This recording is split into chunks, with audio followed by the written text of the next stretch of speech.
we are going to explore a timeless wisdom rooted in Buddhist teachings that offers a remarkably clear and empowering perspective on where anxiety truly comes from, and more importantly, how we can cultivate a deep and lasting sense of peace right here, right now. For centuries, spiritual traditions, particularly Buddhism, have offered profound insights into the nature of our minds and emotions. One of the most fundamental teachings regarding anxiety is this: anxiety isn't an external force that simply happens to us. Instead, it's largely an internal experience, a state of dis-ease that arises when our mind resists the present moment. Think about your own experiences. When are you most anxious? Is it when you are fully immersed in the task at hand, completely present with your senses, perhaps enjoying a meal or a walk in nature? Or is it when your thoughts are pulling you away, either dwelling on past regrets, replaying conversations, or projecting into a future filled with potential problems and uncertainties? The truth is, our minds are incredibly powerful tools, designed for planning, problem-solving, and creativity. However, when left unchecked, they can become masters of creating internal turbulence by constantly pushing against what is and yearning for what isn't or what might be. This resistance often stems from a deep-seated desire for control, a belief that if we just think about something enough, we can prevent undesirable outcomes. But ironically, this very attempt at control often leads to a loss of peace. To illustrate this, let me share a simple story, much like those passed down in ancient monasteries. In a serene valley, nestled among towering peaks, stood a small, humble monastery. Among its residents was a young monk named Kale, known for his earnestness, but also for his restless mind. Kale would often find himself consumed by worries about the monastery's meager harvest and whether there would be enough food for winter, worries about whether his meditation practice was deep enough, or if he was truly making spiritual progress, worries about the judgments of others, and if he was living up to expectations. His brow was perpetually furrowed, his shoulders often slumped under an invisible burden, and sleep often eluded him. One crisp morning, as the first rays of sun touched the mountain peaks, Kale approached the elder master, his heart heavy with unspoken burdens. "Master," he confessed, his voice barely a whisper, "my mind is a constant storm. I strive for peace. I follow all the teachings, but worry follows me like a relentless shadow. How can I ever find stillness amidst this inner turmoil?" The master, with eyes that held the wisdom of countless sunrises and a gentle smile, listened patiently. "Kale," he began, his voice calm and clear, "imagine a clear mountain stream flowing gracefully down the slopes. Its water moves effortlessly over rocks and roots, around fallen leaves, never clinging, never resisting. It simply flows, adapting to every contour of the land. Now, imagine you stand in that stream and try to stop its flow with your hands, to hold the water still, or to push it back upstream. What would happen?" Kale pondered this for a moment, visualizing the scene. "It would splash and churn, master," he replied, "becoming turbulent, muddy, and chaotic. My hands would ache from the effort, and the water would still find a way around them, perhaps even overflowing its banks." "Precisely," the master affirmed. "Your mind, Kale, is like that stream. Your worries are not the stream itself, but the turbulence created when you try to grasp onto certain thoughts or push away others, when you resist the natural flow of moments and experiences. You resist what is, and in that resistance, anxiety is born. The stream flows whether you try to stop it or not. Your thoughts arise whether you want them to or not. The suffering comes from the struggle, the resistance, not the flow itself. You are fighting against the very nature of your mind. Kale's story offers us a profound mirror to our own internal struggles. We often treat our thoughts and feelings much like Kale tried to treat the stream. We try to control them, to stop the bad ones, to cling to the good ones, or to divert the entire flow of our inner experience. But just like the stream, our inner world is in constant motion. Thoughts arise, feelings emerge, sensations shift. They are all impermanent, constantly changing. When we resist a thought, perhaps a thought of self-doubt or a memory of an embarrassing moment, we create friction. We might try to argue with it, suppress it, or distract ourselves from it. When we resist a feeling like sadness, anger, or frustration, we amplify its intensity, often turning it into a deeper, more entrenched suffering.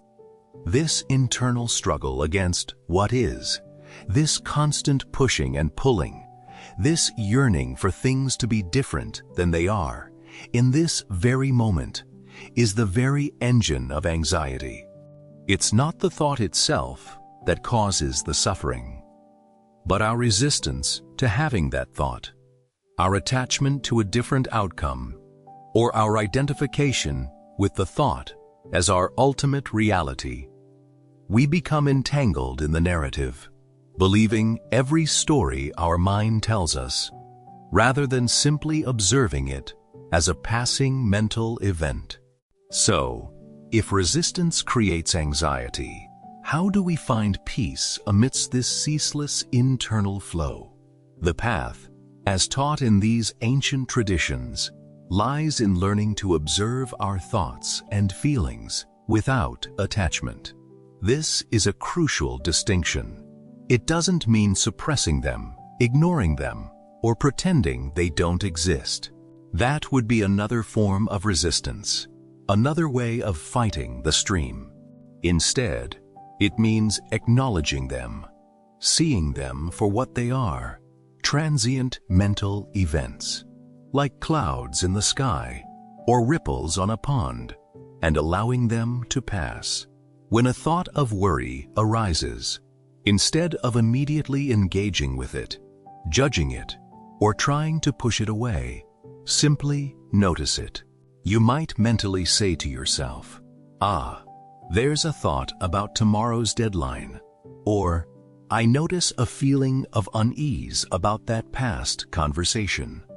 This simple act of noticing without judgment or immediate reaction creates a vital space between you and the thought. You are no longer the thought. You are the awareness, observing the thought. It's like stepping back from a busy highway and watching the cars go by, rather than jumping into the traffic yourself. You see the thought, but you don't have to get in it and drive.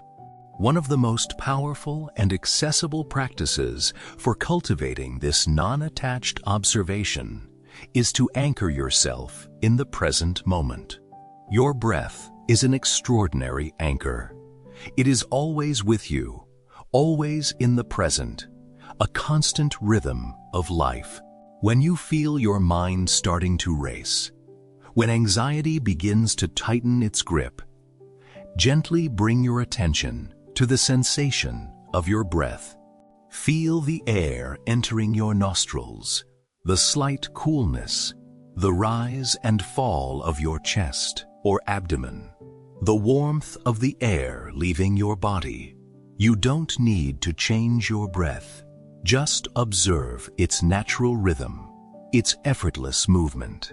This simple, conscious act pulls you out of the mental narrative and into the direct, tangible experience of now. It grounds you. Another technique is to label your thoughts without judgment. When a thought appears, you might mentally say, thinking, or planning, or worrying, or remembering, or judging. This isn't about categorizing them as good or bad, but simply acknowledging their presence and nature. This labeling creates a subtle but powerful distance, allowing you to be the observer rather than being swept away by the current of your thoughts. You are essentially saying, I see you, thought, but I don't have to become you, nor do I have to fight you. A third powerful practice is a brief body scan. When anxiety arises, it often manifests as physical sensations: a tight chest, a knot in the stomach, tense shoulders. Instead of resisting these sensations, gently bring your awareness to them.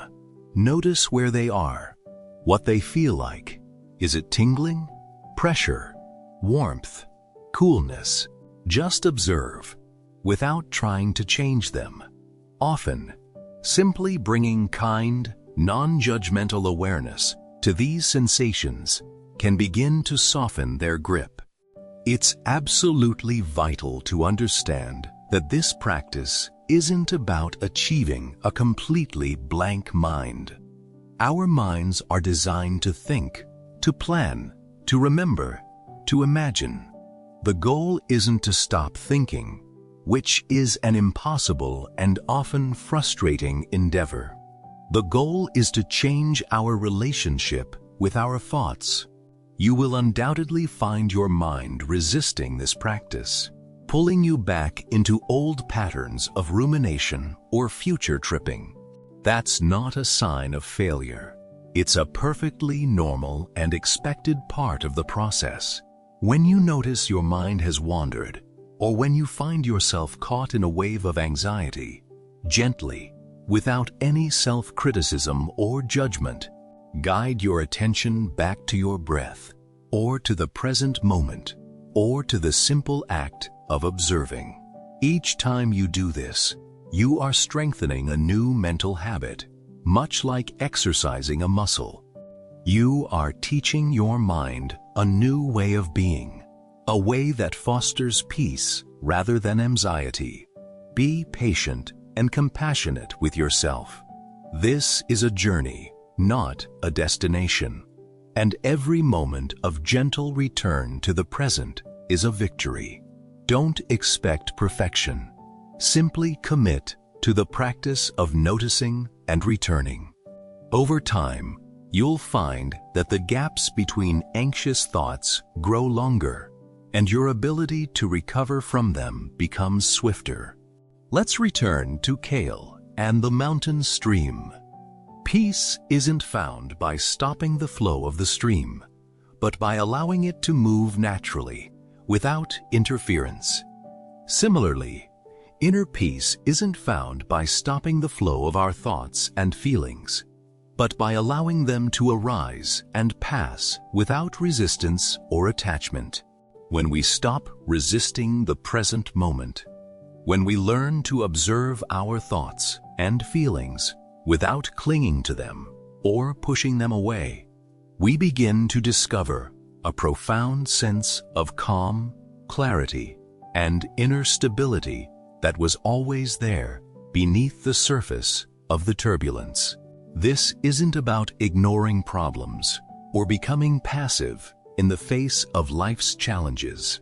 Quite the opposite. It's about approaching life from a place of grounded awareness rather than from a place of anxious reaction. It's about realizing that while thoughts will always come and go, the spacious awareness that observes them remains constant, untouched, and inherently peaceful. This awareness is your true nature, and it's always accessible, no matter how turbulent the mental stream may seem. So, to recap our journey today: 1. Anxiety often arises from our mind's resistance to the present moment, dwelling on the past or fearing the future. 2. Our internal struggle against what is creates turbulence, much like trying to stop a flowing stream. 3.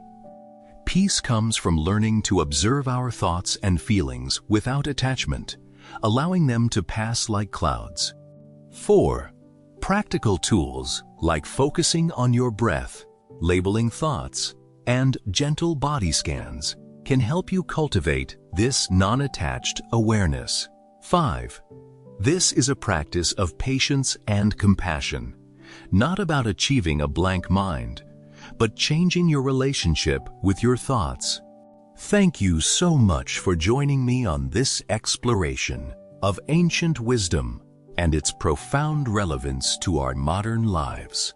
I truly hope these insights offer you a new perspective on anxiety and empower you with practical tools to cultivate greater peace and presence in your daily life. Remember, the journey inward is the most rewarding one. If you found this conversation helpful, please consider giving this video a like, sharing it with someone who might benefit, and subscribing to the channel for more content that supports your journey toward inner well-being. Until next time, may you find moments of stillness, clarity, and profound peace in your day. Take care.